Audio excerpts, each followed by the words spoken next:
The entire village gathered in silence as she stood there, tears streaming down her face, while her stepmother shoved her toward the filthy man everyone feared. He was covered in mud, his clothes torn and reeking, muttering nonsense to the sky. And in less than 5 minutes she would belong to him forever. Her name was Aurelia Monroe, a 19-year-old girl from the small town of Millbrook.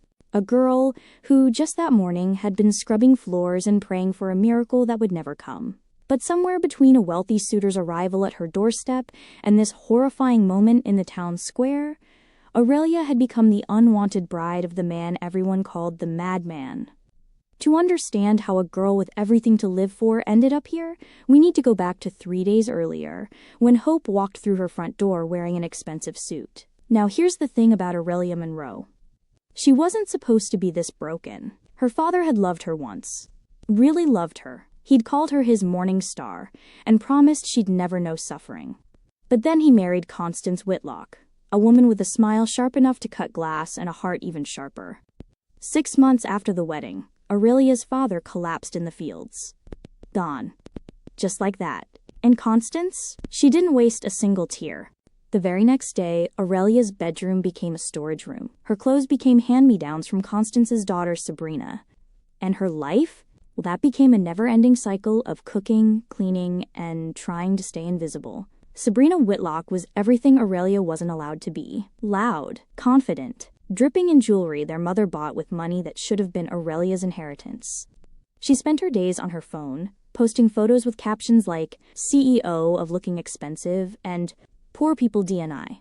Yeah, she was that girl. Aurelia learned early to keep her head down. She'd wake up at 5 a.m., start the fire, prepare breakfast, clean the entire house, tend the garden, wash everyone's clothes by hand, and if she was lucky, she'd get to eat the leftovers before bed. If she was lucky. Constance ran that house like a prison warden. Every morning, she'd inspect Aurelia's work with narrowed eyes, looking for any excuse to withhold food or add extra chores. This floor isn't clean enough, she'd say, even when you could see your reflection in it. Do it again. Aurelia never talked back. What was the point? She had nowhere to go, no one to run to. Her father's family had disappeared after his death, probably paid off by Constance, but Aurelia couldn't prove it, so she survived.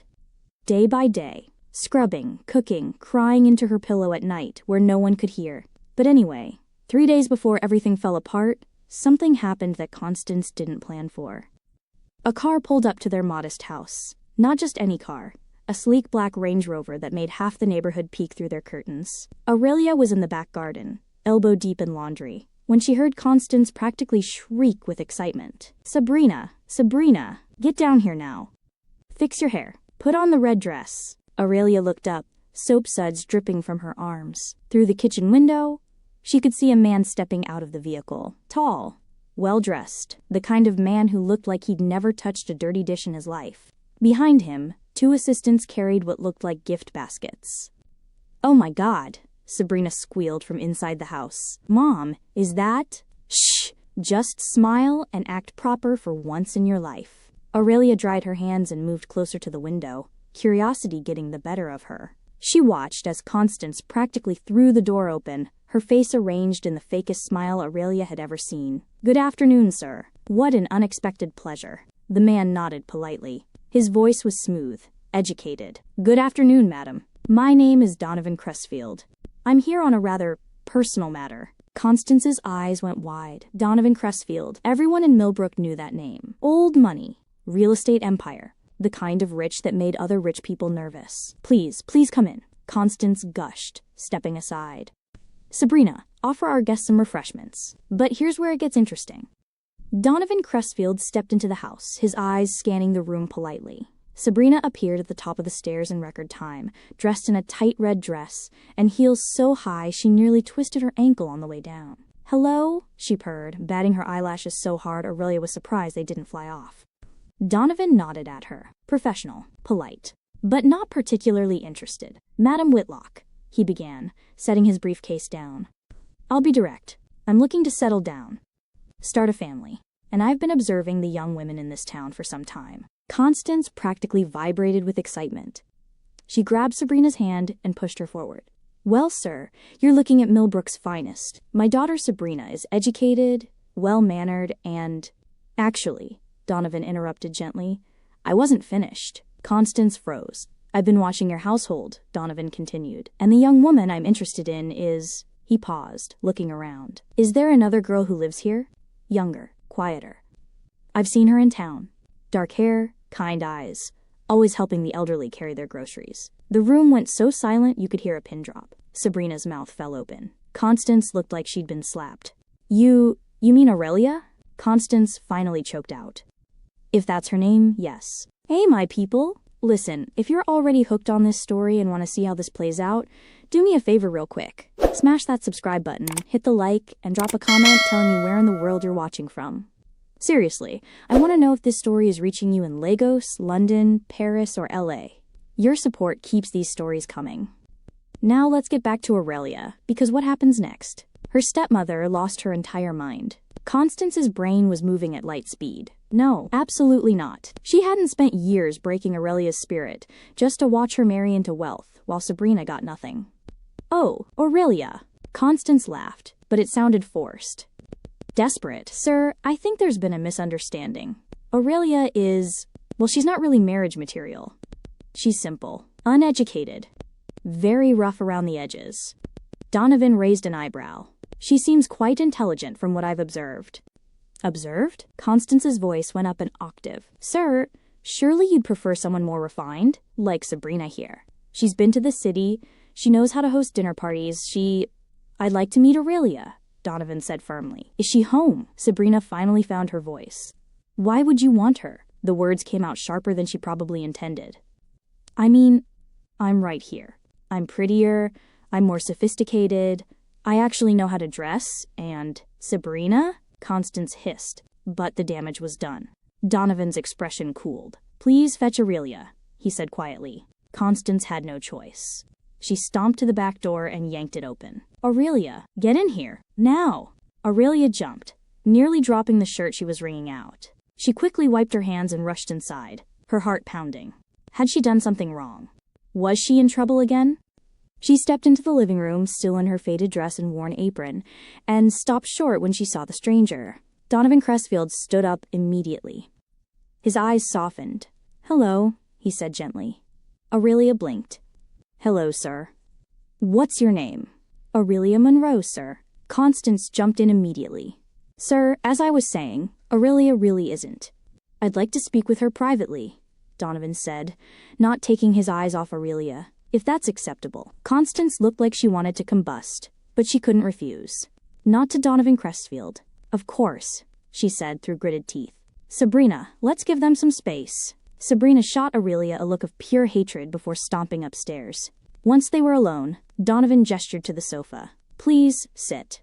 Aurelia perched on the edge of the cushion, nervous and confused.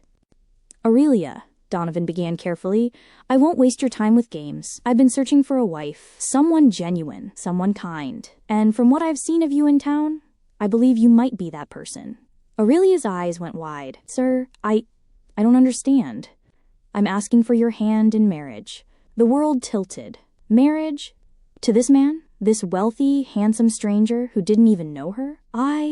Aurelia's voice trembled. Sir, I'm nobody. I have nothing to offer. Surely you'd be better suited with someone like...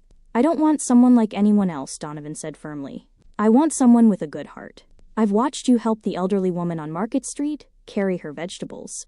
I've seen you share your lunch with the stray dogs. You think no one notices, but I do. Tears pricked Aurelia's eyes. Nobody had said anything kind to her in years. I know this is sudden, Donovan continued.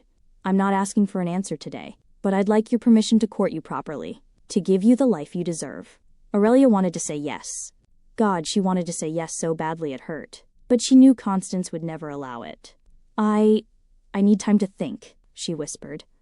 Donovan smiled. Of course.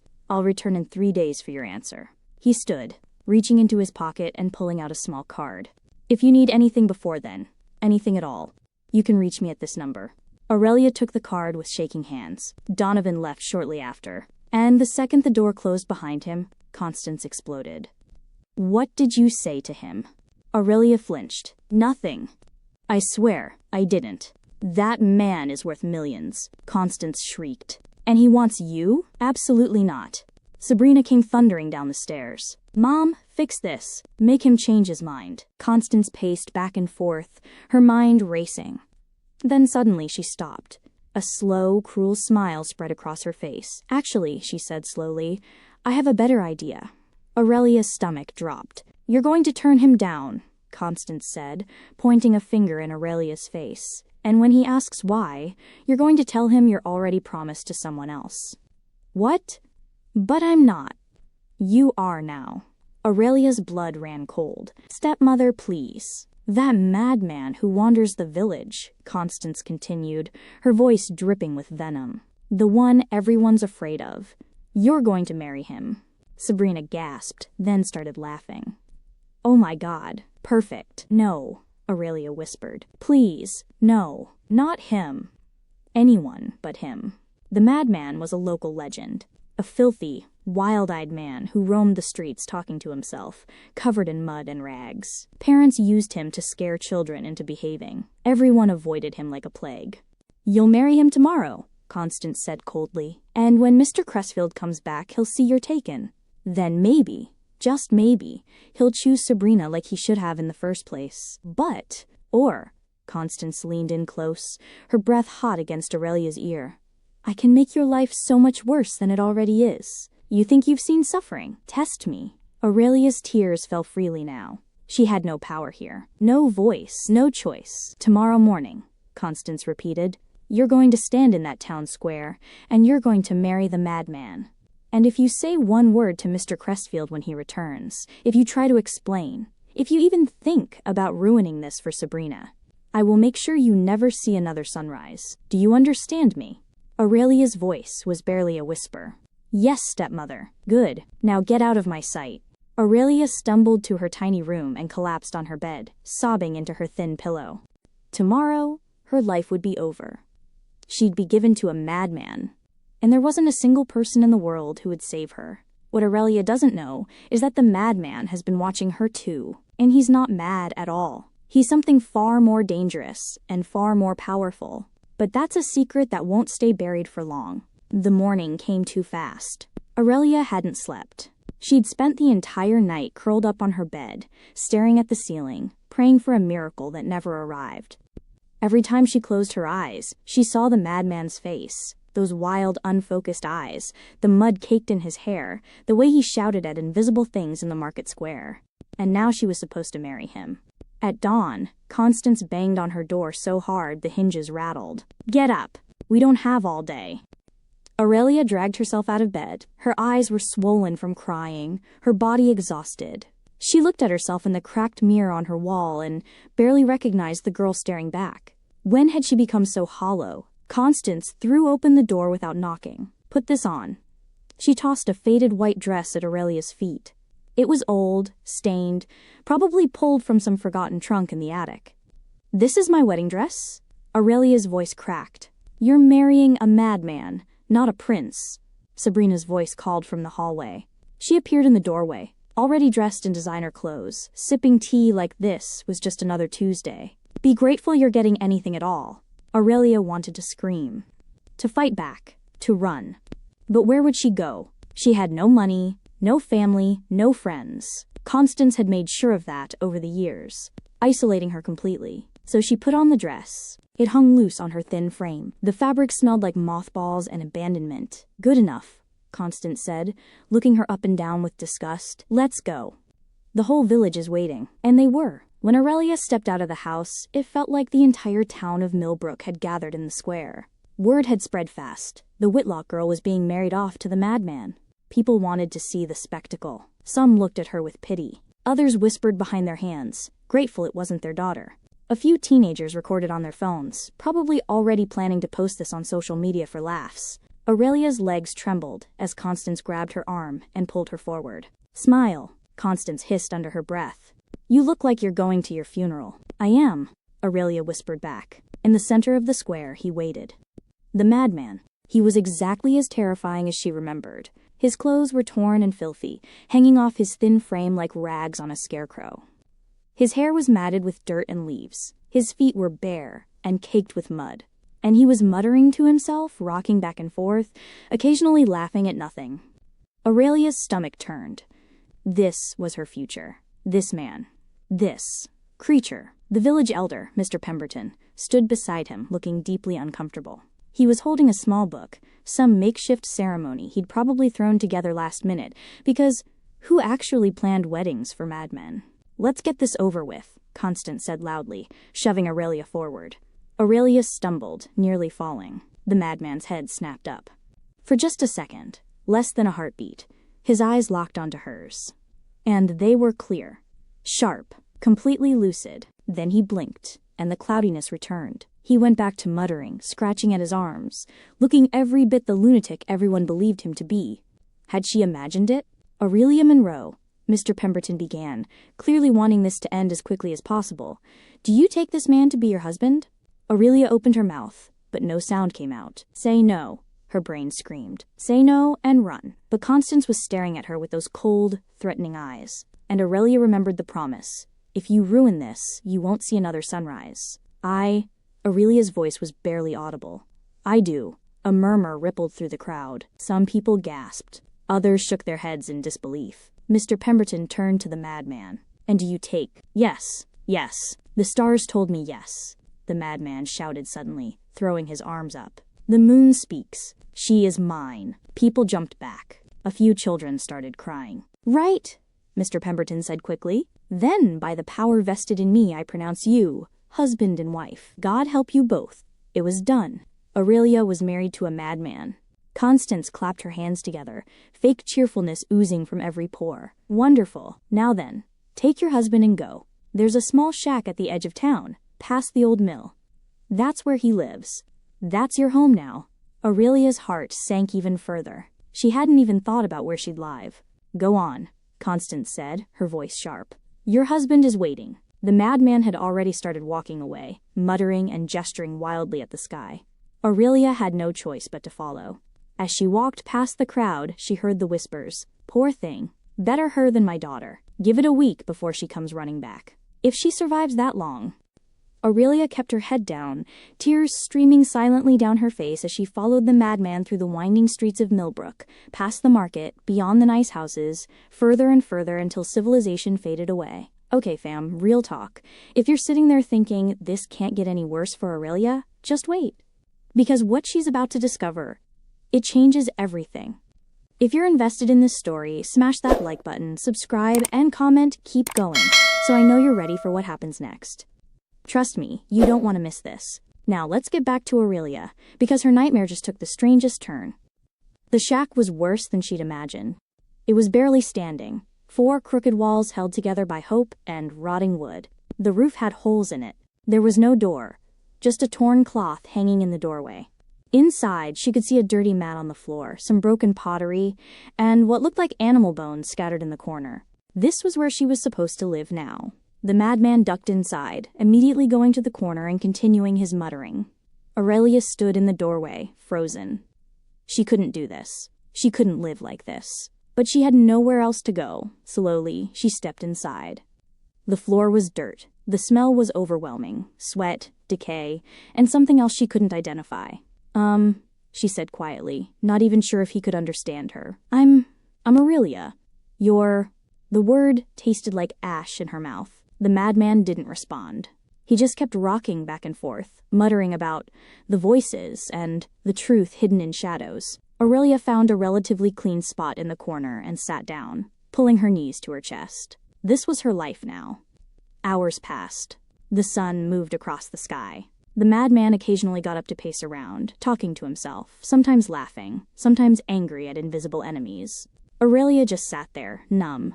As evening approached, she realized she hadn't eaten all day. Her stomach growled painfully. She looked around the shack for any food but found nothing. "Excuse me," she said softly. "Do you have any food?" The madman ignored her completely. Aurelia sighed. She'd have to figure this out herself. Maybe there was a stream nearby where she could at least get water. She stood up and walked outside. And nearly screamed. The madman was standing right behind her, silent, completely still. His eyes were clear again. Sharp. Intelligent. And he was staring at her with an intensity that made her blood run cold. "You passed," he said. His voice was different, calm, educated, Nothing like the wild ravings from before.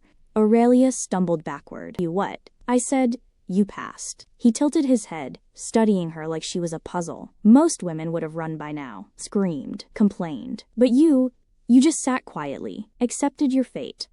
I don't understand, Aurelia stammered. The madman? No, the man who had been pretending to be mad reached up and ran his fingers through his hair. Dirt and leaves fell away. He rubbed his face, and she realized the grime was mostly just mud that could be washed off. Beneath it all was a face that was handsome. Strong jawline, clear eyes, aristocratic features. My name, he said slowly, is not important yet. What is important is that you understand something, Aurelia Monroe. He stepped closer. I am not mad. I never was. This, he gestured to his filthy clothes, his bare feet, is a disguise. A test. Aurelia's mind was reeling.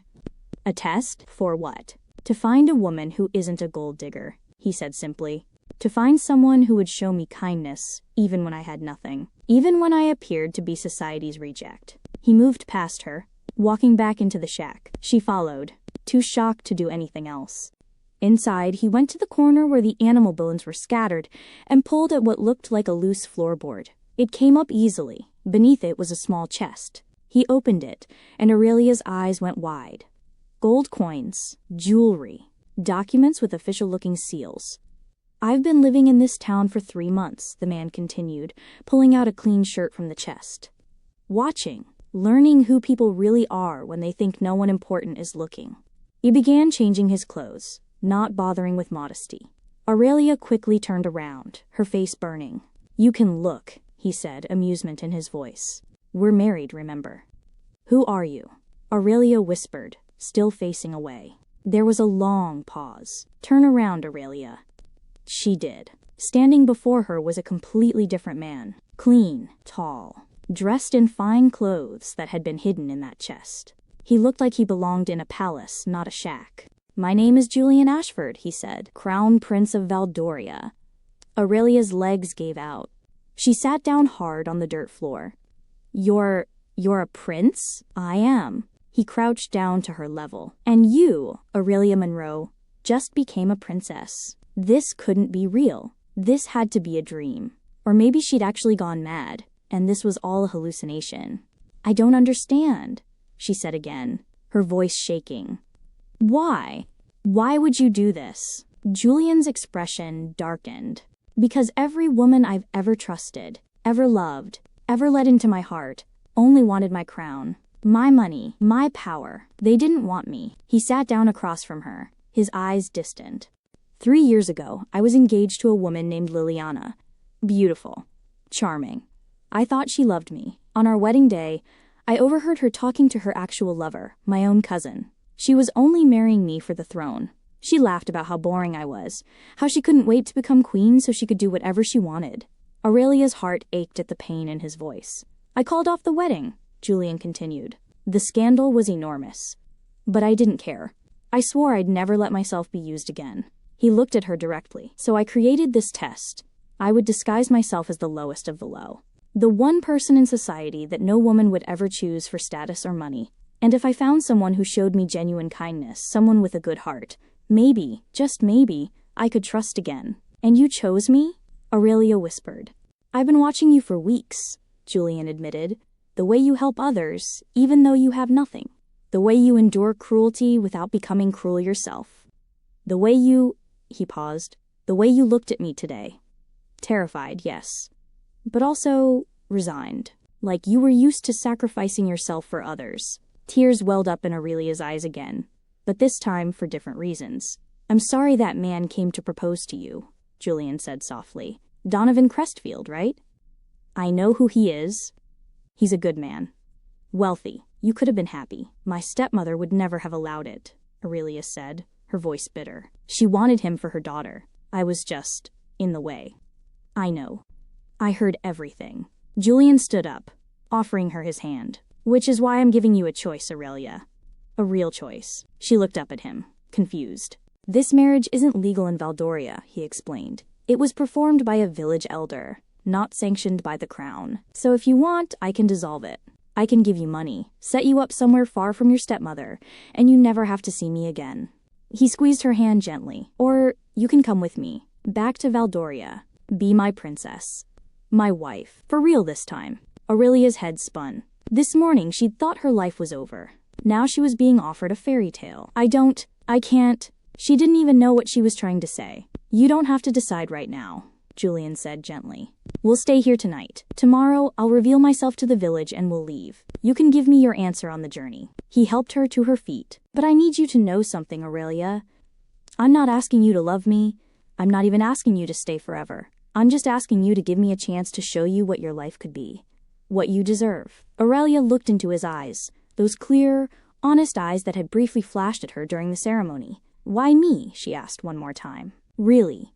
Why me?" Julian smiled, and it transformed his entire face. "Because when I was covered in filth, muttering nonsense, acting like a monster, you didn't look at me with disgust. You looked at me with sadness, like you understood what it felt like to be thrown away." He reached up and gently wiped a tear from her cheek. "And I thought, maybe we could save each other." That night, Julian left the shack and returned an hour later with clean water, fresh bread, fruit, and cheese from God knows where. They sat together in the candlelight, eating in comfortable silence. "Tell me about Valdoria," Aurelia said eventually. Julian's eyes lit up. "It's beautiful. Mountains that touch the clouds. Rivers so clear you can see straight to the bottom. The palace," he smiled. "You'd love the gardens. Roses in every color. And the library has books from floor to ceiling, 3 stories high." Aurelia had never seen a real library. "It sounds like a dream," she whispered. "It can be your dream," Julian said. "If you want it." As the night deepened, Julian made a barrier down the middle of the shack using the cloth from the doorway. "For your privacy," he explained. "I know this is all overwhelming. You're safe here. I promise." Aurelia lay down on the mat, which she now realized was actually quite clean compared to the rest of the shack, and stared at the holes in the roof, watching the stars blink through.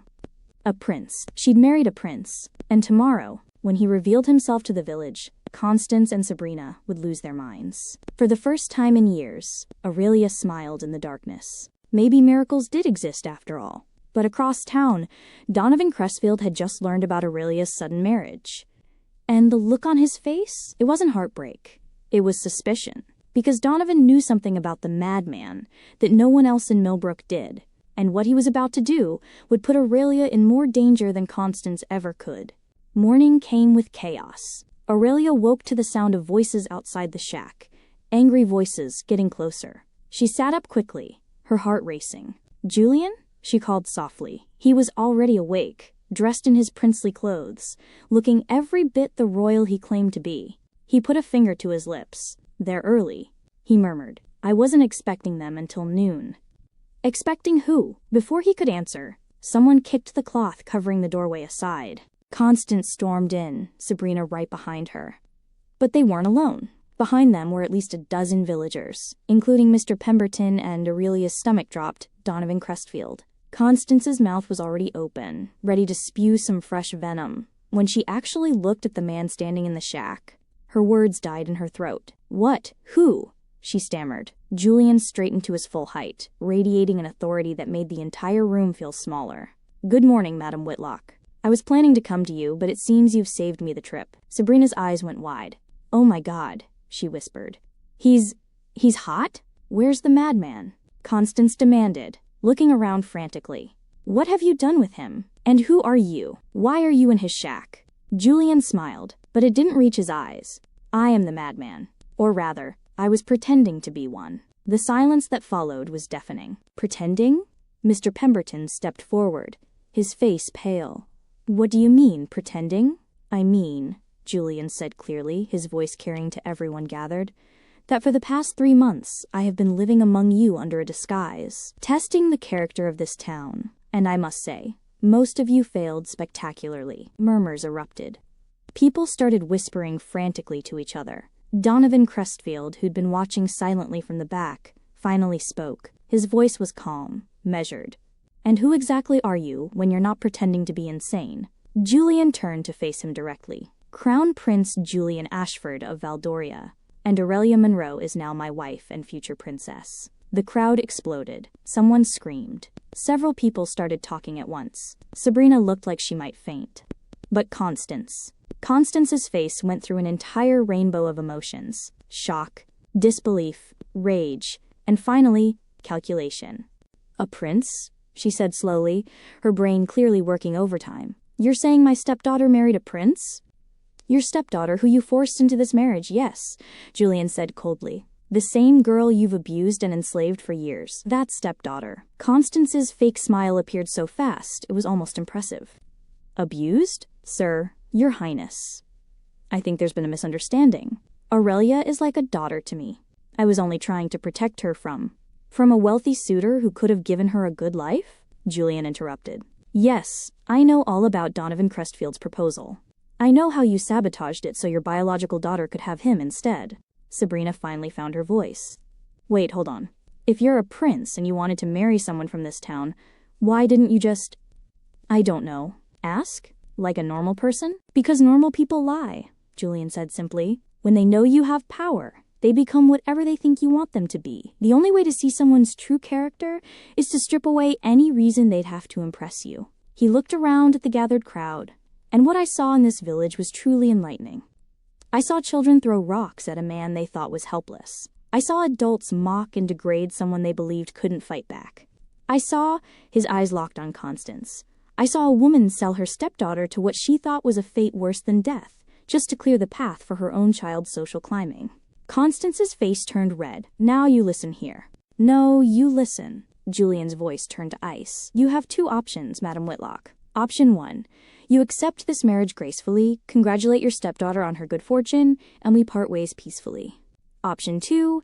I bring formal charges against you for abuse, neglect, and theft of Aurelia's inheritance from her late father." "Theft?" Constance sputtered. "I never—" "You absolutely did," Donovan Crestfield said quietly, stepping forward. All eyes turned to him. "I've been investigating the Monroe family finances for the past 2 weeks, Your Highness. When I became interested in Aurelia, I wanted to understand her situation. Gerald Monroe left a substantial estate when he passed. Land, savings, investments. All of it was supposed to go to his daughter." He pulled out a folder from his briefcase. "Instead, Constance Whitlock transferred everything into her own name 3 days after the funeral. Forged signatures. Falsified documents. I have the proof right here." The crowd gasped. Constance's face went white. That's not— I was his wife. I had every right." "You had the right to a widow's portion," Donovan said calmly, "not to steal a child's entire inheritance." Aurelia, who'd been standing silently in shock this whole time, finally spoke. "My father left me money?" Her voice was so small, so broken, that Julian immediately moved to her side. "A considerable amount," Donovan confirmed, looking at her with genuine sympathy. "Enough that you never should have spent a single day scrubbing floors or going hungry." Tears streamed down Aurelia's face. All those years, all that suffering. And she'd had money the entire time? Constance realized she was cornered. Her eyes darted around frantically, looking for an escape. "This is ridiculous. You can't prove any of this." "I'll sue." You'll do nothing," Julian said flatly, "because if you fight this, I will make it my personal mission to ensure you spend the next decade in prison. I am a crown prince. I have resources you can't imagine. Don't test me." Constance's mouth opened and closed like a fish. Sabrina, reading the room, immediately tried to switch tactics. She pushed past her mother and approached Julian with her most charming smile. "Your Highness, I think we got off on the wrong foot. I'm Sabrina, and I just want to say, I know exactly who you are." Julian cut her off. "You're the woman who laughed when your mother announced Aurelia's marriage to a madman. You're the woman who called her pathetic and said she deserved whatever she got. I heard every word." Sabrina's smile faltered. "I was just joking. Jokes reveal character," Julian said coldly. "And yours is rotten. Listen, fam, if you think Constance and Sabrina are about to give up just like that, you don't know toxic people? What's coming next is going to make your jaw drop. If you're hooked on this story and want to see these two get what they deserve, hit that subscribe button, smash the like, and comment "Justice for Aurelia," because things are about to get absolutely wild. Now, back to the drama, because Donovan Crestfield just dropped a bombshell that changes everything. Donovan cleared his throat. "Your Highness, if I may speak with you privately for a moment." "It's urgent." Julian nodded. Of course. They stepped outside, leaving Aurelia with the crowd. Mr. Pemberton immediately started apologizing profusely for the misunderstanding about the marriage ceremony. Several villagers who'd mocked the madman suddenly couldn't remember ever doing such a thing. Aurelia watched through the doorway as Julian and Donovan spoke in low voices. Donovan showed him something on his phone. Julian's expression darkened. When they came back inside, Julian's entire demeanor had changed. He looked worried. "We need to leave," he said to Aurelia. "Now." "What? Why?" "I'll explain on the way." He turned to address the crowd. "This marriage stands. Aurelia Monroe is under my protection as Crown Princess of Valdoria. Anyone who attempts to harm or harass her will answer to me personally. Am I clear?" Everyone nodded frantically. Julian took Aurelia's hand. "Let's go." "Wait," Constance called out, desperation in her voice. "What about the house? Gerald's property? If Aurelia's leaving, surely she won't need." "The property reverts to its rightful owner," Donovan said firmly. "Aurelia Monroe. What she chooses to do with it is her decision, not yours." Aurelia turned to face her stepmother. For years, this woman had controlled every aspect of her life, had made her feel small, worthless, less than human. Now, Aurelia had all the power. "The house was my father's," Aurelia said quietly. "He built it with his own hands. You turned it into a prison." Constance started to speak, but Aurelia held up a hand. "I don't want it. The memories there are too painful, but I'm not giving it to you either." She looked at Donovan. "Can it be sold?" "Absolutely." "Then sell it. Give the money to the church. Let them use it to help people who actually need it." Constance's face turned purple. "You ungrateful little—" "We're done here," Julian said, pulling Aurelia toward the door. As they walked out, Sabrina called after them. "Aurelia, wait. We're family. You can't just leave us with nothing." Aurelia stopped, turned, looked her stepsister in the eye.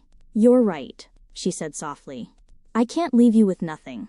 Sabrina's face lit up with hope. "You already have nothing," Aurelia continued.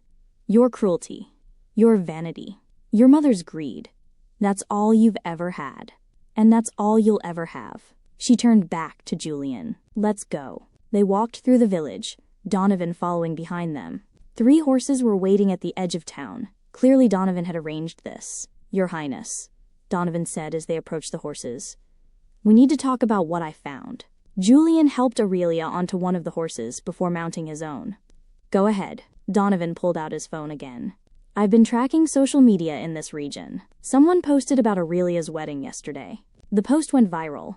Over 1 million views in 12 hours. So?" Aurelia asked. "Why does that matter?" Donovan and Julian exchanged a look. "Because," Julian said carefully, "there are people in Valdoria who don't want me to find a wife. People who benefit from the crown remaining unstable. My uncle, specifically," he continued, "Lord Reginald Ashford. He's next in line for the throne if I die without an heir. He's been problematic." "Problematic how?"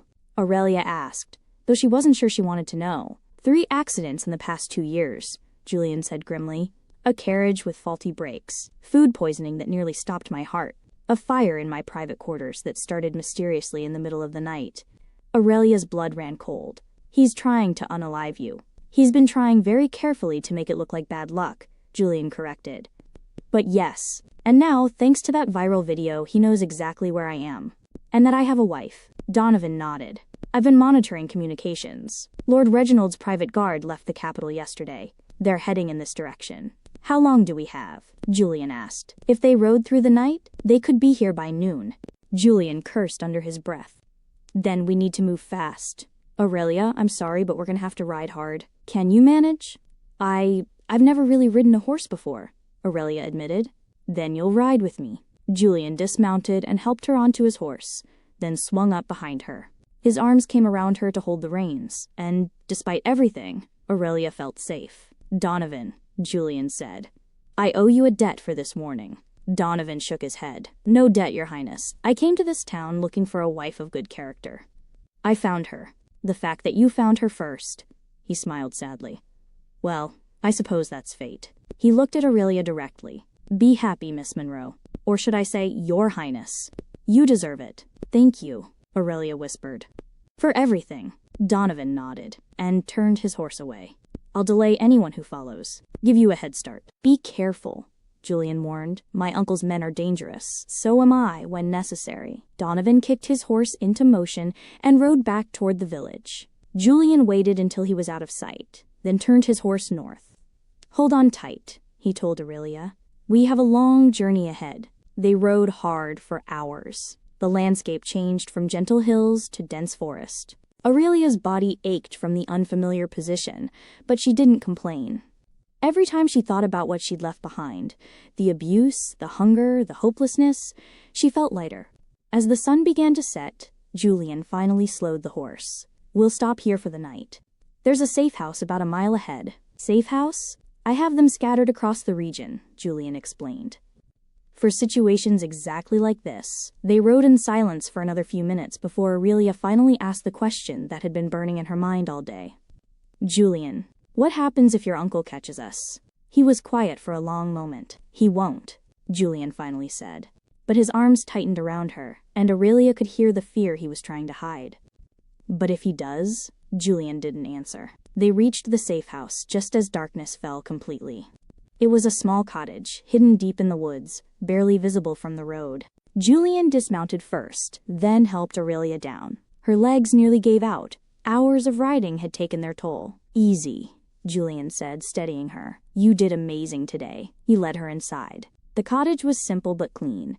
One room with a fireplace, a small bed, some basic supplies. Julian immediately went to the window, checking the perimeter. We should be safe here tonight. I'll keep watch. You need to sleep too, Aurelia protested. I'll sleep when we're in Valdoria. Aurelia sat on the edge of the bed, watching him.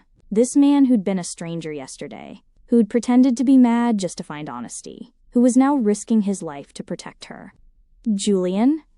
Yes, why did you really choose me? Not the rehearsed answer. The real one. He turned to look at her, and in the firelight, his face was open, vulnerable. Because when I was covered in filth, talking nonsense in the town square, you walked past me one day, he said quietly, and you stopped. You didn't give me money or food. You just stopped. And you said, I hope you find peace someday. Then you walked away. Aurelia's breath caught. She remembered that day. She'd been on her way to the market, and the madman had been shouting about dragons. You were the only person in 3 months who spoke to me like I was human, Julian continued. Not dangerous, not a joke. Just human. And I thought, if I ever got to choose someone to spend my life with, I wanted it to be someone who saw people that way. Tears filled Aurelia's eyes again. I don't know how to be a princess. I don't know how to be a good husband, Julian admitted. So I guess we'll figure it out together. He moved away from the window and sat beside her on the bed. Aurelia, I meant what I said yesterday. You don't have to stay with me. Once we reach Valdoria, if you want to take your inheritance and start a new life somewhere else, I'll help you. No obligations. And if I want to stay? Julian's eyes searched hers. Then I promise to spend every day proving I'm worthy of that choice. Aurelia didn't know what to say to that, so she just nodded. They sat in comfortable silence for a while, the fire crackling, the night sounds of the forest filling the air. Then Julian stiffened. What? Aurelia whispered. Shh. He moved to the window, peering out into the darkness. Aurelia's heart raced. What is it? Julian's hand went to the knife at his belt, a weapon she hadn't even noticed he was carrying. We have company, he said quietly, and they're not friendly. Outside, in the darkness, she could hear it too now. Footsteps, multiple sets, men's voices, low and threatening. They'd been found. Lord Reginald's men had caught up faster than anyone expected. And the leader of this hunting party? He had a personal grudge against Julian that went back years, a grudge that had nothing to do with the throne and everything to do with a woman who'd chosen the wrong brother. Now, trapped in a cottage with nowhere to run, Julian and Aurelia were about to discover that some people would rather see them both dead than let them reach Valdoria alive. Julian moved with silent precision, extinguishing the fire and plunging them into darkness. How many? Aurelia whispered, her heart hammering so hard she thought it might break through her ribs. At least 6, Julian murmured back, his eyes fixed on the window. Maybe more. Outside, the footsteps circled the cottage like wolves surrounding prey. Then, a voice cut through the night, smooth, cultured, and dripping with contempt. Julian, I know you're in there. Come out and let's talk like civilized men. Julian's jaw clenched. Damien, he breathed. "Who's Damien?" Aurelia asked. "My cousin, Reginald's son." Julian's voice was tight with old anger. "And the man who was sleeping with my former fiancé." "Oh, so this was personal." "Your Highness," Damien called out again, and Aurelia could hear the mockery in his tone. "There's no need for dramatics. We just want to have a conversation." "Conversation," Julian muttered. "Right, the kind of conversation that ends with a knife in my back." He turned to Aurelia, his face barely visible in the darkness. "Listen to me very carefully. There's a root cellar under the bed. If things go wrong, you hide there. You stay hidden no matter what you hear. Understand?" "No," Aurelia said immediately. "I'm not leaving you." "Aurelia, I spent years being helpless while people controlled my life," she said fiercely. "I'm not doing that anymore. We face this together, or not at all." Julian looked like he wanted to argue, but there was no time. The cottage door suddenly burst open, and 3 men rushed in with lanterns. Aurelia screamed, stumbling backward. Julian pushed her behind him, his knife drawn. But the men didn't attack. They just stood there, blocking the exit, while Damien Ashford strolled in like he was entering a garden party. He was handsome in that polished, aristocratic way. Blonde hair perfectly styled, expensive clothes without a single wrinkle, a smile that probably made women weak in the knees. Until you looked at his eyes. Cold, empty, calculating. "Cousin," Damien said pleasantly. "It's been too long." "Not long enough," Julian shot back. Damien's eyes slid past Julian to Aurelia. His smile widened. "And this must be the famous bride, the village girl who married a madman." He chuckled. "I have to admit, Julian, it's a brilliant strategy. Who would think to look for a crown prince covered in mud?" "What do you want, Damien?" "What do I want?" Damien's smile faded. "I want what my family wants. Stability, order. A crown prince who isn't running around the countryside playing dress-up with peasants?" "I'm finding a wife," Julian said through gritted teeth. "That's my right." "You had a wife," Damien snapped, his mask of pleasantness cracking. "Liliana was perfect, educated, beautiful, from a good family, but you humiliated her, called off the wedding in front of the entire court because of some imagined slight." "Imagined." Julian's voice turned dangerous. "I heard her, Damien. I heard her tell you she was only marrying me for the crown, that she loved you, not me. So what?" Damien spread his hands. "That's how royal marriages work. Love is irrelevant. Power is what matters. Not to me." Damien's face twisted with frustration. "You're so obsessed with being loved that you're willing to destroy everything our family built. Do you know what the court thinks of you now? A prince who can't keep a woman, who runs away to play pretend in villages. You're a joke, Julian." "Better a joke than a murderer," Julian said quietly. "The carriage accident, the poisoned wine, the fire. That was all you, wasn't it? Not your father? You." Damien didn't deny it. Instead, he smiled. "Father's too careful, too patient. He'd wait years for you to die naturally or step aside. But I don't have that kind of time." He pulled out a gun, a sleek, modern thing that looked obscene in this rustic cottage. Aurelia's breath caught. Julian's hand tightened on his knife, but they both knew a knife was useless against a gun. "Here's how this is going to work," Damien said conversationally. "You're going to come with us back to the capital. The girl can go free. I don't care about her. Once we're home, you're going to announce your abdication. Claim you're not fit to rule. Name my father as your successor. And if I refuse," Damien pointed the gun at Aurelia, "then I demonstrate just how much I don't care about village girls." Julian's face went white. "Don't. Then cooperate." The cottage fell silent, except for Aurelia's ragged breathing. She could see Julian's mind racing, trying to find a way out of this. "Okay," Julian said finally. "Okay, I'll come with you. Just let her go, please." "Julian, no," Aurelia started. "It's all right," Julian said, not taking his eyes off Damien. "You'll be safe. That's what matters." Damien lowered the gun slightly. "Smart choice. Michaels, escort the girl outside." One of the guards stepped forward, reaching for Aurelia's arm. And that's when Julian moved. He was fast. Faster than Aurelia would have thought possible. In one fluid motion, he threw his knife at the lantern closest to Damien, shattering it and plunging half the room into darkness. Then he grabbed Aurelia and yanked her toward the back of the cottage, toward what looked like a solid wall but was actually a hidden door. They burst through it into a narrow passage, just as Damien started shouting. After them! Don't let them escape! Julian pulled the door shut behind them and jammed something into the lock. Run, he told Aurelia. This tunnel leads to the river. Run and don't look back. They ran. The tunnel was barely wide enough for one person, pitch black, and smelled like damp earth. Aurelia's hands scraped against rough stone walls as she stumbled forward, Julian right behind her. Behind them, she could hear Damien's men breaking through the door. Faster, Julian urged.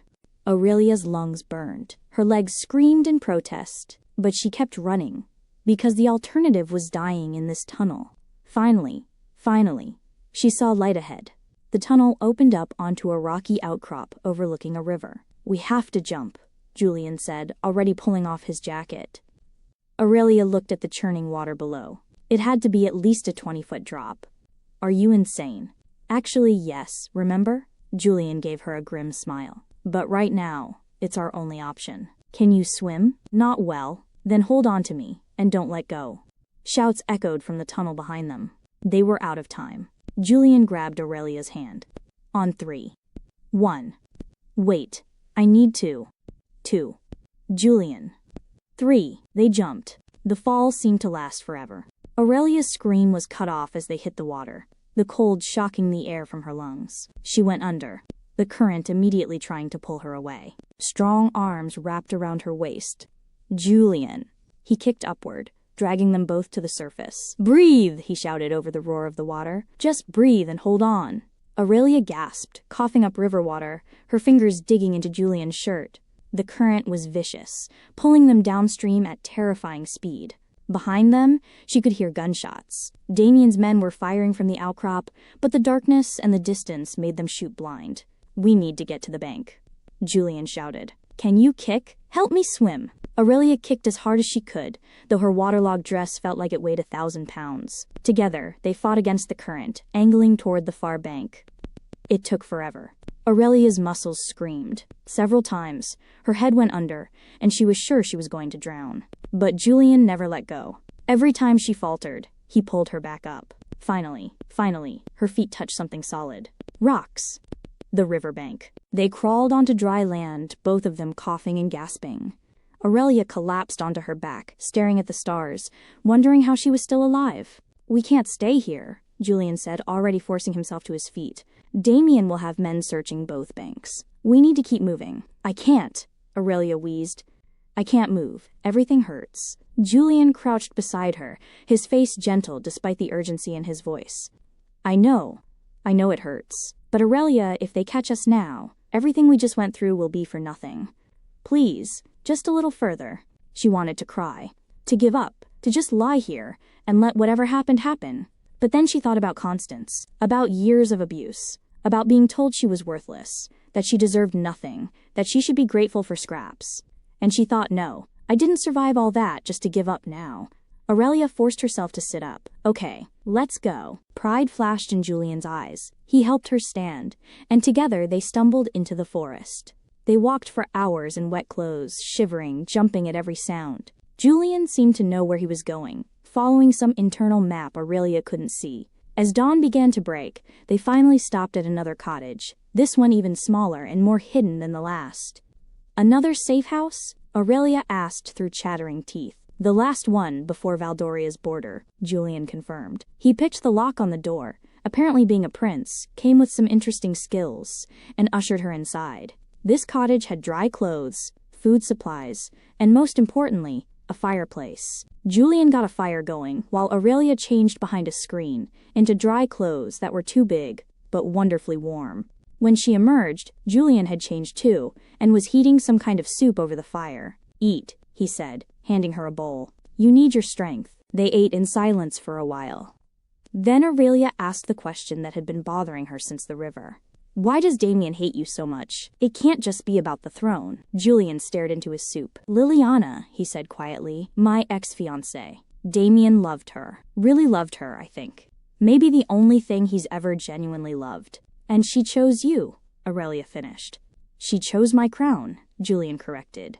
But yes, and when I called off the wedding, she was humiliated.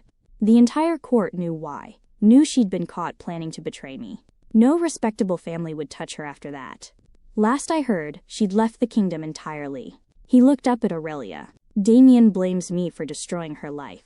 In his mind, I'm the villain. He's just seeking justice. That's twisted, Aurelia said. Welcome to royal family dynamics. Aurelia set down her bowl. Julian, what happens when we reach Valdoria? Will we be safe there? Safer, Julian said carefully. I have loyal guards, people I trust. But my Uncle Reginald has been building his own power base for years. The moment we arrive, it's going to be a political war. And me? Aurelia asked quietly. Where do I fit in this war? Julian moved to sit beside her.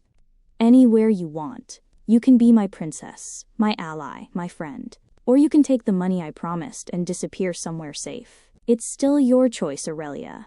It's always your choice. Aurelia thought about everything that had happened in the past 3 days. The madman in the square. The revelation. The flight. The river. The gunshots. A normal person would run. Would take the money and start over somewhere quiet and safe. But Aurelia looked at Julian, really looked at him, and saw someone as broken and lonely as she'd been. Someone who'd been used and betrayed so many times, he had to pretend to be insane, just to find honesty. And she realized she didn't want to run. I want to stay, she said. I want to help you. I don't know anything about politics or being a princess, but I know about surviving people who want to destroy you. And I'm tougher than I look. Julian's smile was radiant. I know you are. You jumped into a river in the dark. I'd say you're the toughest person I've ever met. He took her hand. Then we'll do this together. Tomorrow, we cross into Valdoria, and whatever comes next. A knock at the door made them both freeze. Your Highness. A woman's voice, unfamiliar. I'm a friend. I have information from the capital. Please, I need to speak with you urgently. Julian and Aurelia exchanged glances. It could be a trap, Aurelia whispered. Or it could be the ally we desperately need, Julian countered. He moved to the door, knife in hand again. Who sent you? Captain Rhys Donovan, the woman said, of the Royal Guard. He asked me to find you and warn you. Lord Reginald knows you're coming. He's preparing something big. Captain Donovan says you need to turn back. Go to the Summer Palace instead. Don't come to the capital. Julian's face went pale. Captain Donovan was one of his most trusted men. If he was sending warnings, what is Reginald planning? Julian called through the door. I don't know the details, the woman said. But Captain Donovan mentioned a trial. For treason. They're going to accuse you of abandoning your duties, of bringing an unsuitable woman into the royal family to destabilize the kingdom. Aurelia's stomach dropped. They're going to put you on trial? They're going to try, Julian said grimly. He opened the door a crack. The woman outside was young, maybe 25, dressed in simple traveling clothes. She held out a sealed letter. From Captain Donovan, she said. He wanted you to have proof. This message is real. Julian took the letter, examined the seal, then broke it open. His eyes scanned the contents, and with each line, his expression grew darker. What does it say? Aurelia asked. Julian looked up, and for the first time since she'd met him, she saw real fear in his eyes. Reginald didn't just prepare a trial, he said slowly. He prepared a replacement. If I'm convicted of treason, the crown goes to him immediately. And he's already drafted a law that would make it illegal for me to marry a commoner without the court's approval. But we're already married, Aurelia protested. A marriage performed by a village elder, Julian said, not sanctified by the royal church. Not recognized by law. He's going to argue it's invalid, and once it's annulled, he looked at Aurelia. You go back to being Aurelia Monroe.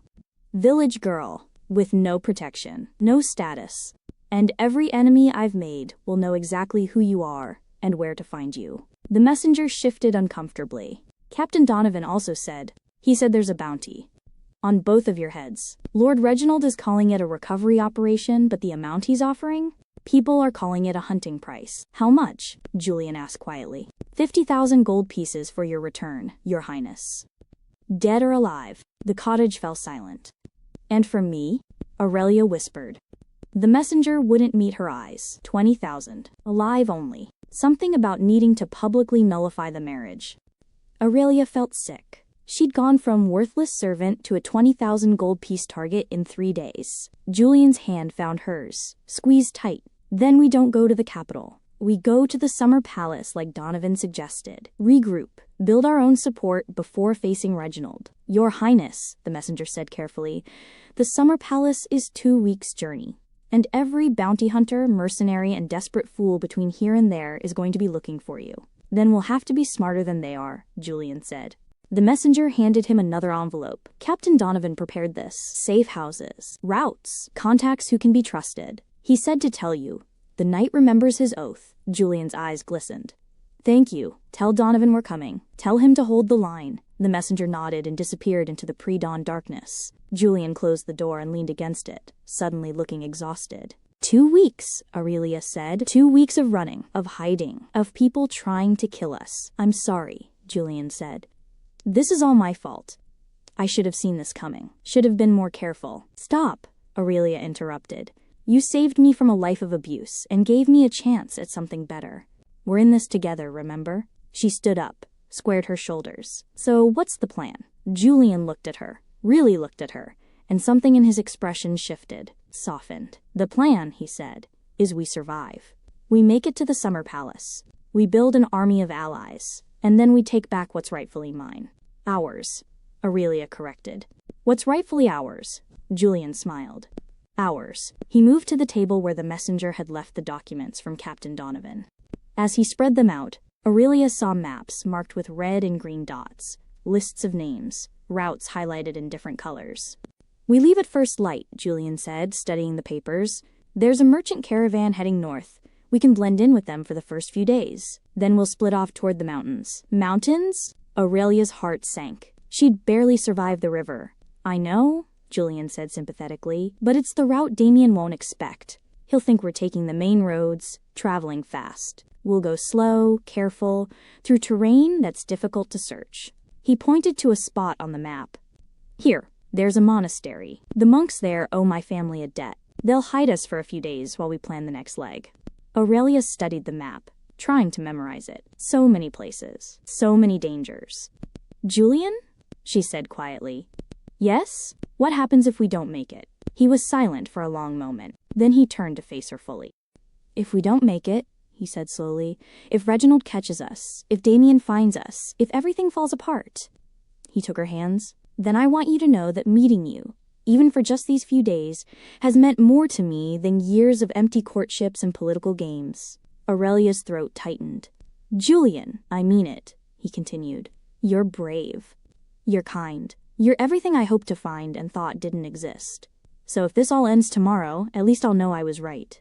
At least I'll know that genuine people still exist in this world. A tear slid down Aurelia's cheek. We're gonna make it.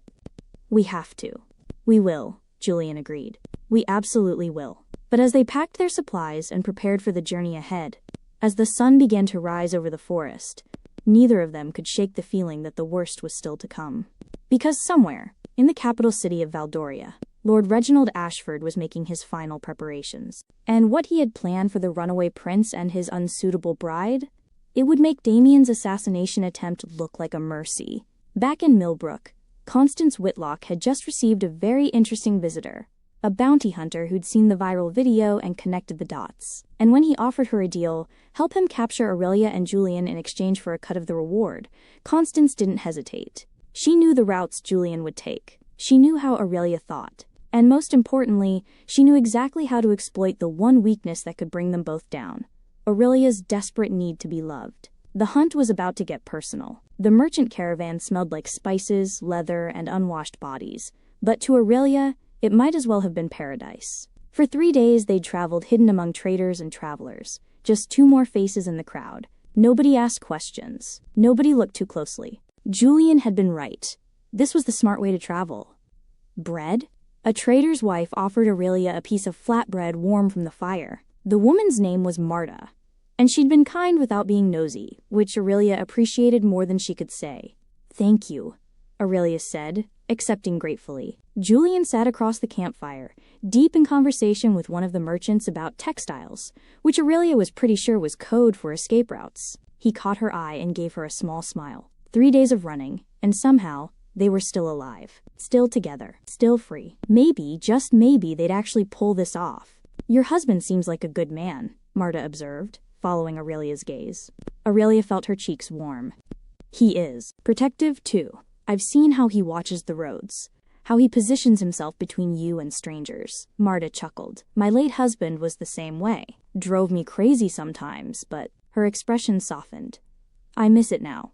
Aurelia didn't know what to say to that, so she just nodded. Where are you two headed? Marta asked. If you don't mind me asking. North, Aurelia said carefully. To visit family. It was the story they'd agreed on. Simple. Boring. Forgettable. Marta accepted this with a nod, not pressing further. Well, you picked a good caravan. Marcus, our leader. He doesn't tolerate trouble. Keeps us safe. As if summoned by his name, Marcus appeared at the edge of the firelight. He was a big man, scarred and weathered. The kind who looked like he'd seen everything twice and wasn't impressed either time. Everyone gather up, he called out. We've got a problem. The camp fell silent. Julian was on his feet instantly, his hand drifting toward the knife hidden in his belt. There's a checkpoint ahead, Marcus continued. Royal Guards. They're searching every wagon, questioning every traveler, looking for someone. Aurelia's blood went cold. Julian's eyes met hers across the fire. They're offering a reward, Marcus went on. 50,000 gold pieces for a man, 20,000 for a woman. Both traveling together, both dangerous fugitives, according to the official notices. Murmurs rippled through the camp. That kind of money could change lives, feed families for generations. Now, Marcus said, his voice hardening. I don't care what anyone's done, or who they're running from. That's not my business. But I do care about my caravan. If you're carrying trouble, you need to leave before you bring it down on the rest of us. It was fair. More than fair, actually. Julian stood slowly. I understand. We'll go. Wait, Marta said suddenly. She looked at Aurelia, then at Julian, her eyes sharp. You're them, aren't you? The prince and the village girl. Silence. Marta, Marcus started. I'm not turning them in, Marta said firmly. I'm just saying. I know who they are. My sister lives in Millbrook. She sent me messages about the wedding. About everything. Aurelia's heart pounded. This was it. This was where someone sold them out for the money. But Marta surprised her. My sister also told me about what that stepmother did. About how this girl, she gestured to Aurelia, was treated like a slave in her own home. About how the prince here stood up to that evil woman and gave Aurelia a chance at a real life. She stood up, facing Marcus. These two aren't dangerous fugitives. They're running from corrupt people who want to control them. And I say we help them. Marta, Marcus said carefully. That's 50,000 gold. I know what it is, Marta snapped. I also know what's right. And turning in two people who haven't hurt anyone, who are just trying to survive for money, that's not right. That's not who we are. The camp fell silent again. Aurelia could barely breathe. Then, one by one, other voices spoke up. She's right, a young trader said. I've watched them for 3 days. They're good people. My daughter's the same age as that girl, an older woman added. If she was running from evil, I'd want someone to help her. The royal family's corrupt anyway, another merchant muttered. Always has been. Marcus looked around at his caravan, then back at Julian and Aurelia. He sighed heavily. All right, here's what's gonna happen. You two are going to hide in my personal wagon, under the false floor. It's cramped and uncomfortable, but the guards won't find you if you stay quiet. Aurelia's eyes filled with tears. Why would you risk this for us? Marcus's expression softened slightly. Because 30 years ago I was running from people who wanted me dead, and a stranger hid me in their wagon at a checkpoint. Saved my life. He shrugged. What goes around comes around, I guess. 20 minutes later, Aurelia and Julian were squeezed into a space barely big enough for both of them, hidden beneath Marcus's wagon floor. Above them, they could hear the merchants rearranging goods, making everything look natural. Thank you, Julian called up through the boards. All of you. I won't forget this. Just stay quiet and stay still, Marcus replied. We'll be at the checkpoint in an hour. The false floor was sealed shut, leaving them in complete darkness. Aurelia's breathing quickened. The space was tiny, suffocating. She could feel Julian's body pressed against hers, could hear his heartbeat in the enclosed space. Hey, he whispered. You okay? I don't like small spaces, Aurelia admitted, her voice shaking. Me neither, Julian confessed. Want to play a game? Keep our minds busy? What kind of game? 20 questions. You ask me anything, I have to answer honestly. Then I ask you. Back and forth until we're through the checkpoint. It was silly. Childish even. But it helped. Okay, Aurelia whispered. First question. What's your favorite food? Strawberry tarts from the palace kitchen, Julian answered immediately. Cook makes them with fresh cream and honey. I could eat a dozen in one sitting. Aurelia smiled in the darkness. My turn to ask. Actually, that was your first question. Now it's my turn. She could hear the smile in his voice. What's the best day you can remember? Before all this, Aurelia thought. My 7th birthday, before my mother passed. She made me a dress from blue fabric she'd saved for months to buy. We had a picnic by the river, just the 3 of us. My father played his guitar. We laughed all day. Her throat tightened.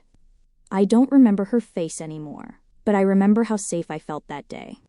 Julian's hand found hers in the darkness, squeezed gently. Your turn, he said softly. What scared you most as a child? Being alone, Julian answered without hesitation. The palace is huge. Hundreds of rooms. My parents were always busy with royal duties. Sometimes I'd go days without seeing them. I used to have nightmares about being the only person left in the entire castle. Just me and empty rooms forever. That's heartbreaking, Aurelia whispered. Your turn. They went back and forth like that, trading questions and answers in the darkness. Favorite colors. Blue for her, green for him. Most embarrassing moments. Too many to count for both. Dreams for the future. She wanted to learn to read properly. He wanted to actually be a good king. With each answer, Aurelia felt like she was really seeing Julian. Not the prince. Not the disguise. Just the person underneath. Then the wagon lurched to a stop. Voices filtered down from above. Harsh. Official. Open everything, a guard commanded. Check every barrel, every crate. Aurelia's hand tightened on Julian's. He squeezed back. Above them, they heard Marcus speaking smoothly. Of course, officer. We're honest merchants. Nothing to hide. The sounds of the search were terrifying. Boxes being thrown open. Fabric being ripped. Guards demanding papers. Asking aggressive questions. Any strangers join your caravan recently? The guard asked. Just the usual flow of travelers, Marcus replied easily. Why? What's this about? Fugitives. A man and woman. Dangerous. There's a substantial reward for information leading to their capture. Is that so? Well, I haven't seen anyone matching that description. But if I do, I'll be sure to send word. We'll see about that. More sounds. Closer now. Guards were checking Marcus's personal wagon. Aurelia held her breath. Julian's arm came around her, protective even in the cramped darkness. What's under here? A guard asked. Footsteps directly above them. Storage compartment, Marcus said. Tools. Emergency supplies. Open it. Of course. Aurelia's heart stopped. This was it. They were caught. She heard Marcus doing something above. Then, see? Just tools. Hammer, nails, rope. Basic repairs for the wagons. A pause. The guard was clearly looking, considering. Move along, another voice said. We've got 20 more wagons to search. Footsteps retreated. Aurelia didn't dare breathe. Didn't dare move. Minutes felt like hours. Finally, the wagon started moving again. They waited another 30 minutes before Marcus's voice filtered down. All clear. You can come out. When the false floor opened and fresh air hit her face, Aurelia nearly cried with relief. Julian climbed out first, then helped her up. How? Aurelia asked Marcus. How did they not find the compartment? Marcus smiled grimly. Because the one they checked was a decoy. Your compartment is even better hidden, but I wanted them to think they'd found my hiding spot, so they'd stop looking. Julian clasped Marcus's shoulder. You're a genius. I'm a survivor, Marcus corrected. And so are you two, apparently. They'd made it through the checkpoint, but as the caravan continued north, Aurelia couldn't shake a growing sense of unease. Something wrong? Julian asked, noticing her expression. I don't know, Aurelia said slowly. This felt too easy. The guards looked, but not that carefully, like they were going through the motions. Julian frowned. You think it was a trap? Or a test? Aurelia said. What if they're letting people through on purpose? Following them to see where they lead? Julian's face went pale. The checkpoint wasn't meant to catch us. It was meant to track us. They looked at each other in horror. We need to leave the caravan, Julian said. Tonight, before we lead trouble to these people. They left under cover of darkness, thanking Marcus and Marta with promises to repay their kindness someday. The merchants wished them luck and handed them supplies. Food, water, a compass. The monastery is 3 days northeast. Marcus said, pointing at the map. Stick to the deer trails. Avoid the main roads. You should be safe. But safety was starting to feel like a myth. For 2 days, Julian and Aurelia traveled alone through increasingly difficult terrain. Mountains loomed ahead, and the temperature dropped steadily. On the 3rd morning, as they approached the monastery, Aurelia spotted something that made her blood run cold. Fresh horse tracks. Multiple sets, leading straight to the monastery gates. "Julian," she whispered. He saw them too. Maybe it's just travelers. A scream cut through the morning air. They ran toward the sound, cresting a hill to see the monastery courtyard below. It was chaos. Armed men, wearing Lord Reginald's colors, were dragging monks out of the building.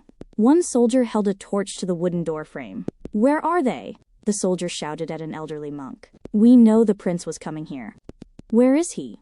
"I don't know what you're talking about," the monk said bravely. The soldier hit him. The monk fell. Aurelia gasped, and Julian's hand clamped over her mouth, pulling her back behind the hill. "We have to help them," Aurelia whispered frantically. "We can't," Julian said, his voice tortured. "There are too many. If we go down there, we're caught, and then everyone dies for nothing." "But they knew this might happen," Julian said, tears in his eyes. "The monks, they knew hiding me could bring consequences. It was their choice to make." It was true, but it didn't make watching any easier. The soldiers searched the monastery for an hour before finally riding off, leaving destruction in their wake. Julian and Aurelia waited until they were certain the soldiers were gone before approaching. The elderly monk they'd seen get hit was sitting on the steps, being tended by a younger monk. When he saw Julian, his battered face broke into a smile. "Your Highness," he said, "forgive us. We couldn't hide you. They arrived yesterday. We had to turn them away to keep up appearances." "You did the right thing," Julian said, kneeling beside him. "Father Benedict, I'm so sorry." "Don't be." The old monk gripped Julian's hand. "We slowed them down. That's what matters. But Your Highness, you need to know something." His expression turned grave. "They knew you were coming here. They knew the exact route, the exact timing." He looked at Aurelia, then back at Julian. "Someone close to you is feeding them information." Julian's face went white. "That's impossible. The only people who knew our route were Captain Donovan and—" He stopped. "The messenger," Aurelia finished. "The woman who brought the warning from Donovan. She could have been legitimate," Julian said. But he didn't sound convinced. "Or," Father Benedict said quietly, "Captain Donovan himself could be compromised." The words hung in the air like poison. "No," Julian said firmly. "Donovan would never. We've known each other since childhood. He saved my life twice." People change, Your Highness," Father Benedict said gently, "especially when the price is high enough." Aurelia's mind was racing. The safe houses, the routes, the contacts. If Donovan's working with Reginald, then everything he gave us is a trap. Julian looked like he might be sick. "We have to assume the worst. Trust no one." "Then where do we go?" Aurelia asked. "If all our safe routes are compromised, we improvise," Julian said grimly. He pulled out the map, studying it. "The Summer Palace. We go straight there. No more stops. No more trusting anyone." "That's 4 days through mountain passes," Father Benedict said. "In winter, without proper supplies or shelter." "Your Highness, that's suicide." "So is staying on a route Reginald can predict," Julian countered. He looked at Aurelia. "It's going to be brutal, cold, dangerous. If you want to turn back—" "I'm not turning back," Aurelia said firmly. "We finish this together." Father Benedict studied them both, then sighed. "Wait here." He disappeared into the monastery and returned minutes later with thick cloaks, climbing gear, and dried food. "Take these, and this."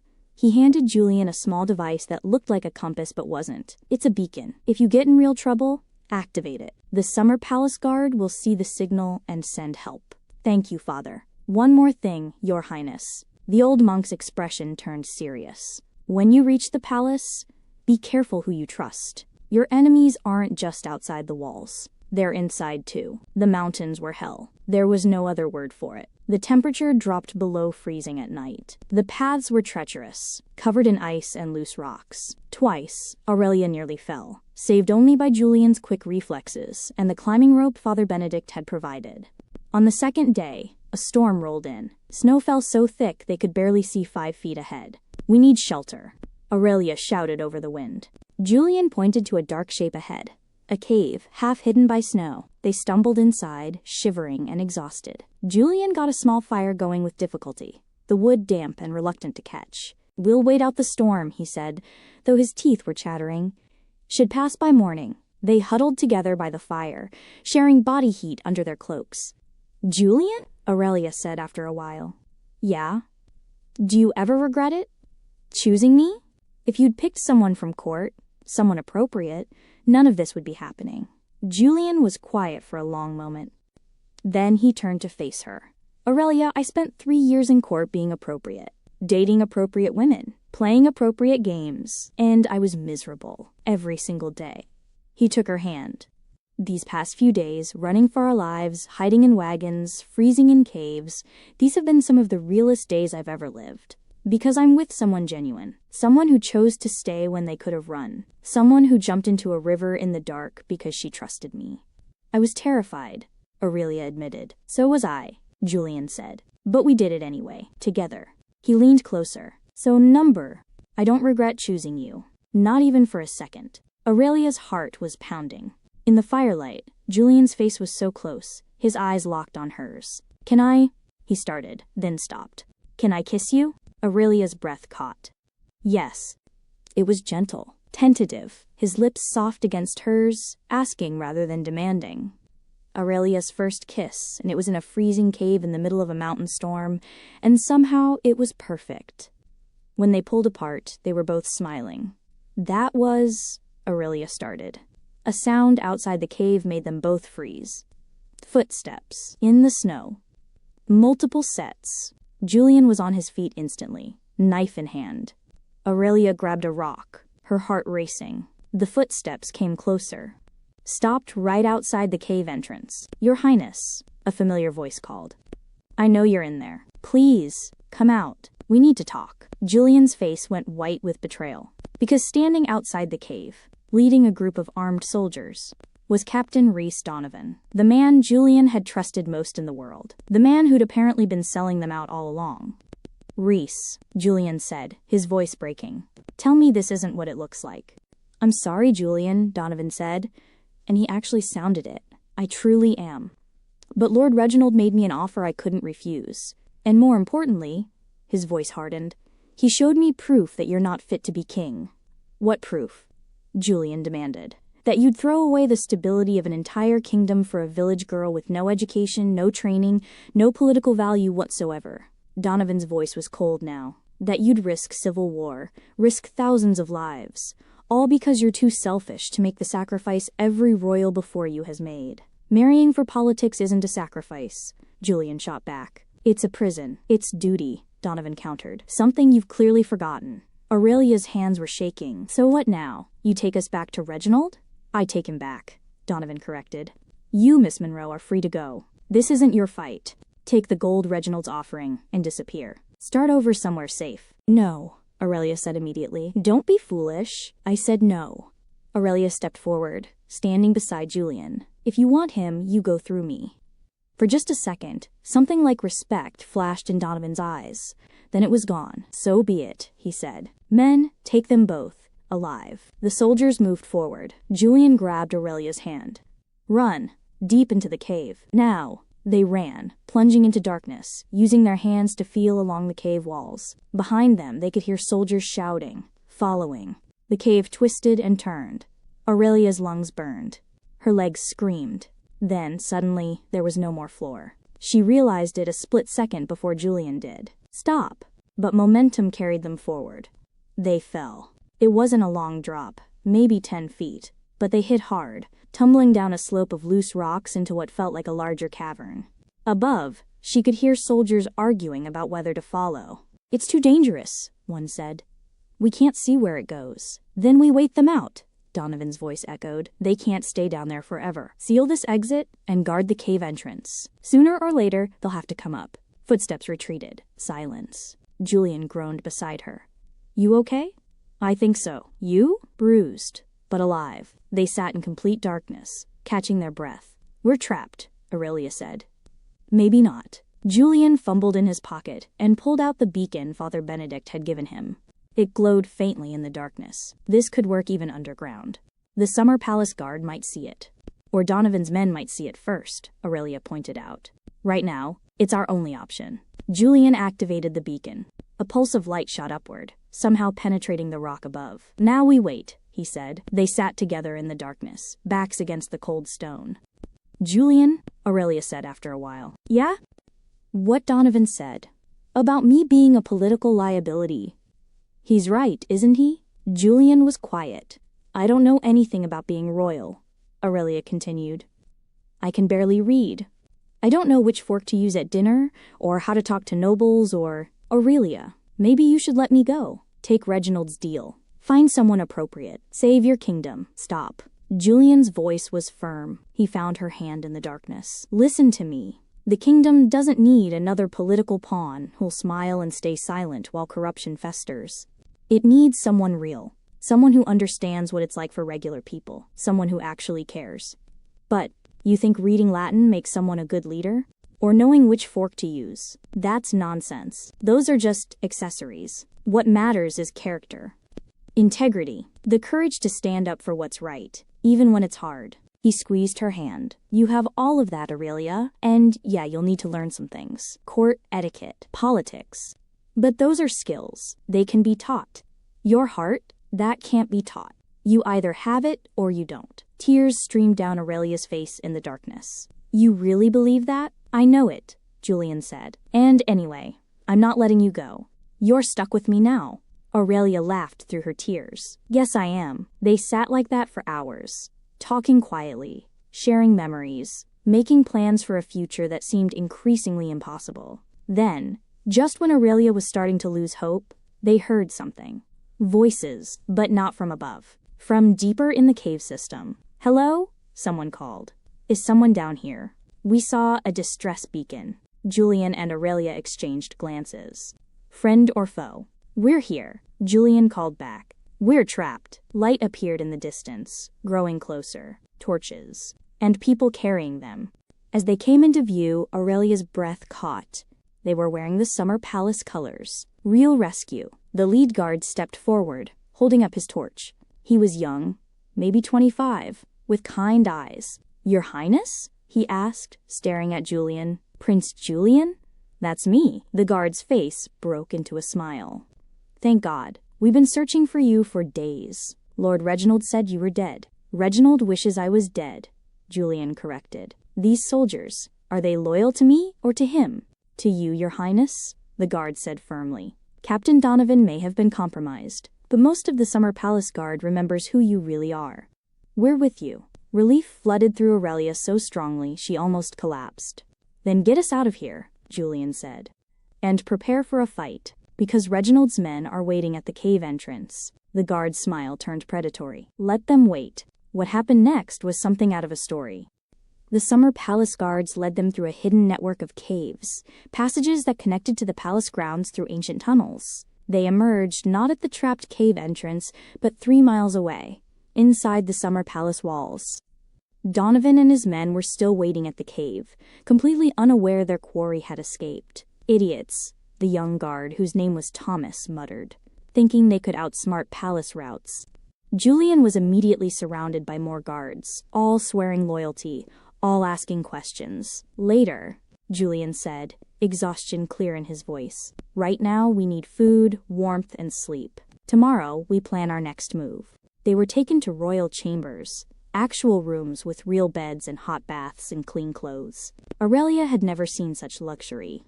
A team of ladies-in-waiting helped her bathe and dress, treating her like she actually was a princess. When she emerged, wearing a gown of deep blue silk, she barely recognized herself in the mirror.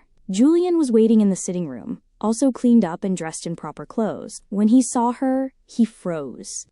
Wow, he said. You look like I'm playing dress-up? Aurelia finished nervously. Like a queen, Julian corrected. Before Aurelia could respond, Thomas burst in. Your Highness, we have a problem. What now? Lord Reginald just made a public announcement in the capital.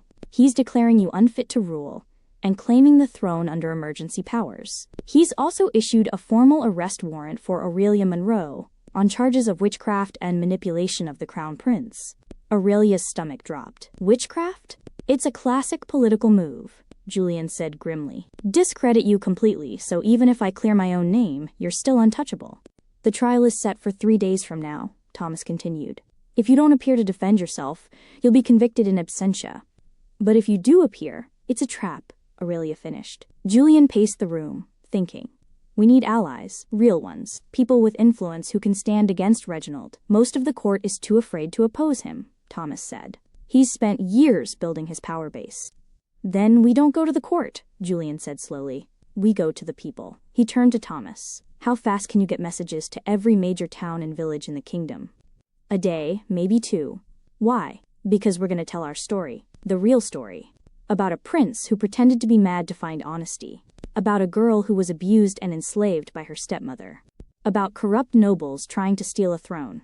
Julian's eyes were blazing now. Reginald controls the court. But the people? The people will decide who they want as king. Thomas grinned. A public relations war? I like it.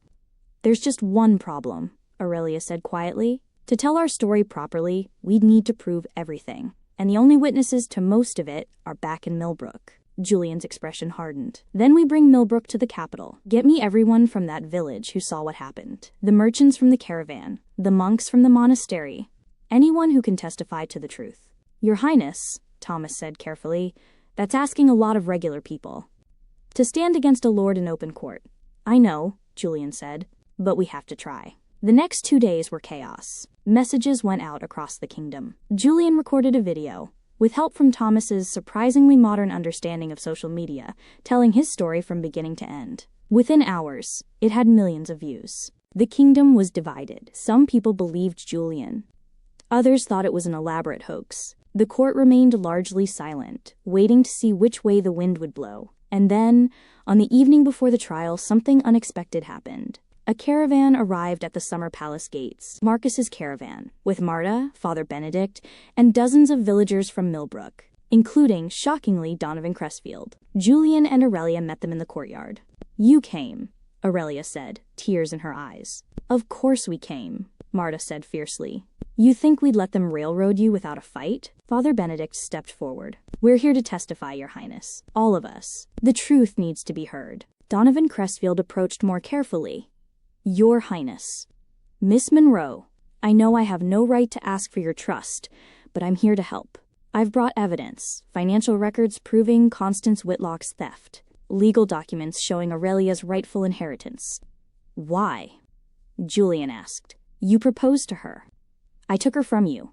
Why help us? Donovan smiled sadly. Because I wanted to marry a good woman. And watching you two fight for each other, watching you choose each other over safety, over wealth, over everything else? He shook his head. That's real. And real is worth protecting. Aurelia hugged him impulsively. Thank you. As the villagers settled in, preparing for the trial, Aurelia pulled Julian aside. Tomorrow, she said. Whatever happens, we face it together, Julian finished. No matter what. They stood together in the courtyard looking at all the people who'd come to stand with them, and for the first time since this whole nightmare began, Aurelia felt something she'd almost forgotten. Hope. The trial began at dawn. The capital's grand courthouse was packed with nobles, commoners, journalists, and more cameras than Aurelia had ever seen in her life. Lord Reginald sat at the prosecution table, looking smug and confident. Damien was beside him, his expression cold. Julian and Aurelia sat at the defense table, surrounded by lawyers the Summer Palace Guard had found. The judge, a severe woman named Justice Blackwood, called the court to order. We are here to determine 2 things, she announced. First, the fitness of Prince Julian Ashford to rule. Second, the legitimacy of his marriage to Miss Aurelia Monroe. Reginald stood immediately. Your Honor, if I may begin. You may not, Justice Blackwood said coldly. This is my courtroom. I'll decide who speaks when. Reginald sat back down, jaw clenched. Prince Julian, Justice Blackwood said. You stand accused of abandoning your duties, of risking the kingdom's stability, and of making decisions based on personal desire rather than political necessity. How do you plead? Julian stood. Not guilty, Your Honor. And I'd like to call my first witness. Proceed. I call Aurelia Monroe to the stand. Gasps rippled through the courtroom. Reginald looked confused. This wasn't standard procedure. Aurelia walked to the witness stand on shaking legs. Miss Monroe, Julian began, please tell the court about your life before we met. And Aurelia did. She told them everything. The abuse. The starvation. The forced marriage. Her voice shook, but she didn't stop. When she described being sold to the madman, several people in the gallery were crying. And when you discovered the madman was actually Prince Julian, the judge asked, why didn't you leave? You could have taken money and started over. Aurelia looked directly at Julian. Because leaving would have been the safe choice, and I'd spent my whole life being safe, being quiet, being what other people wanted me to be. She turned to address the full court. Prince Julian didn't trick me or manipulate me. He gave me a choice, real freedom for the first time in my life, and I chose to stay because I believed in him, because he was the only person who'd ever seen me as a person, not a possession. Even knowing it would put you in danger? Justice Blackwood asked. Especially then. Aurelia said firmly, because that's what real partnership is. Standing together when it's hard, not just when it's easy. The courtroom erupted in whispers. Over the next hours, witness after witness took the stand. Marta described how Julian and Aurelia had acted during their time with the caravan. Kind, humble, respectful. Father Benedict testified about the soldiers raiding the monastery, about corruption in Reginald's guard. Donovan Crestfield presented the financial evidence of Constance's theft, proving Aurelia was actually an heiress, not a penniless servant. Marcus testified about the checkpoint, about how the guards had seemed more interested in tracking than catching. Each testimony built on the last, creating a picture of a prince who'd gone to extraordinary lengths to find truth in a world of lies. Then Reginald called his witnesses. Court nobles who claimed Julian was unstable. Psychologists who'd never met him, but were willing to diagnose him based on reports. Politicians who argued that personal happiness had no place in royal marriage. It went back and forth for hours. Finally, Justice Blackwood called a recess. We'll reconvene in 1 hour for closing arguments. During the break, Thomas pulled Julian aside. Your Highness, I have news. Captain Donovan, the traitor, he's trying to make a deal. He wants to testify against Reginald in exchange for immunity. Julian's eyes went wide. Reese wants to flip? Apparently Reginald threatened his family. Donovan's been cooperating under duress. He has evidence. Recordings, documents, proof of assassination attempts. Everything we'd need to take Reginald down completely. Where is he? In holding. Waiting to see if he'll accept the deal. Julian didn't hesitate. Bring him in. When court reconvened, Julian dropped a bombshell. Your Honor, I have one final witness. Captain Reese Donovan. Reginald went pale. Damien half stood, then forced himself to sit back down. Donovan took the stand and told everything. The threats. The orders to eliminate Julian. The staged accidents. The corruption in Reginald's guard. He presented recordings of Reginald explicitly ordering Julian's assassination. The courtroom exploded. Justice Blackwood pounded her gavel. Order! When silence finally fell, she looked at Reginald with pure contempt. Lord Reginald Ashford, you are hereby arrested for treason, attempted regicide, and conspiracy to overthrow the crown. Bailiffs, take him into custody. As guards surrounded Reginald, he lunged toward Julian. This isn't over. The court will never accept her. A peasant queen. The court doesn't choose the queen, Justice Blackwood interrupted coldly. The prince does. And frankly, after watching this trial, I'd say Prince Julian has shown more wisdom in his choice of partner than most of you, appropriate nobles, have shown in a lifetime. She turned to Julian and Aurelia. The charges against both of you are dismissed. Your marriage is recognized as legitimate. And Prince Julian Ashford, I expect to see you crowned within the month. The courtroom erupted in cheers. Aurelia couldn't believe it. They'd won. Actually won. Julian pulled her into a hug, lifting her off the ground. We did it, he whispered. We actually did it. Around them, people were celebrating. The villagers from Millbrook were crying. Marcus and Marta were hugging. Even Donovan Crestfield was smiling. But as Aurelia looked over Julian's shoulder, she saw something that made her blood run cold. Damien, standing in the back of the courtroom, staring directly at her. And the look on his face wasn't defeat. It was promise. This isn't over, his expression said clearly. Then he turned and disappeared into the crowd.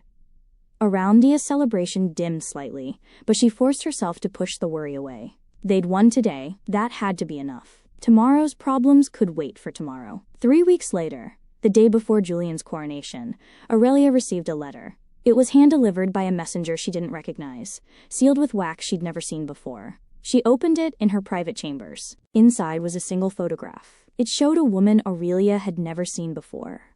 Beautiful, regal, standing beside a young man who looked exactly like Julian. On the back, written in elegant script, "Dear Princess Aurelia, my name is Liliana Westbrook. You may know me as Julian's former fiancée, the woman he claims used him for his crown. What Julian didn't tell you is that we have a son. He's 3 years old. His name is Alexander, and he's the true heir to the Valdorian throne. I'll be at the coronation tomorrow. We need to talk. Or should I say, the kingdom needs to know the truth about their future king. See you soon, Liliana." Aurelia's hands shook so badly she dropped the letter. A son. Julian had a son, and he'd never mentioned it. Outside her window, fireworks lit up the sky in preparation for tomorrow's coronation. But all Aurelia could think was, what else didn't I know? What other secrets was Julian hiding? And if Liliana was telling the truth, did Aurelia even have a right to be here? The coronation was in 12 hours. And suddenly, everything Aurelia thought she knew was falling apart. Yo, what? Listen, if your jaw just hit the floor like mine did, you need to smash that subscribe button right now because this story is far from over. Is Liliana telling the truth? Does Julian have a secret son? Is this woman about to destroy everything Aurelia and Julian fought for? Comment Team Aurelia if you think she can handle whatever's coming next, or Team Liliana if you think Julian's got some serious explaining to do. Hit that like button and drop a comment telling me what you think happens at this coronation. Because trust me, part 2 of this story is gonna be insane.